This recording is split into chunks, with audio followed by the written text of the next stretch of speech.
Assalamualaikum sahabat. Sahabat, kau tengok buah duku dengan buah manggis ni. Dah tak ada musim dah. Dah tak ada musim dah. Tengok Tengok sampai ke bawah Sampai ke bawah sahabat.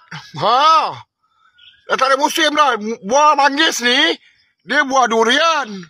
Ada buah hutan, manggis, duku lansat, duku.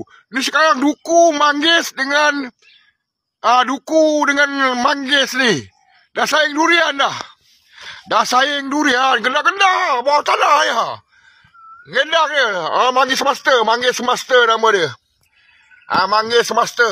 Nampak? Nampak? Nampak masih tunjuk manggis master. Manggis kahwin ni memang cepat lah. 3 tahun dah berbuah. 3 tahun dah berbuah, nampak? Masih tunjukkan satu-satu. Nampak? Nampak? Ada banyak yang tunjuk mana ni. Banyak sangat sampai ke bawah Aduh. Banyak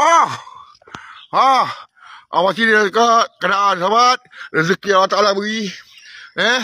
Bukan senang dapat rezeki kalau kita tak kerja. Kalau kita kerja, usahakan bersihkan kebun, insya-Allah rezeki tu ada. Inilah pendapatan Abang Rashid hari-hari musim buah ni. Ni dia musimnya. Sampai ke bawah tu banyak ni tu nampak. Tanah tu lebat-lebat okey sahabat, terima kasih yang mana follow Abang Rashid. Okey, terima kasih semua. Bye bye.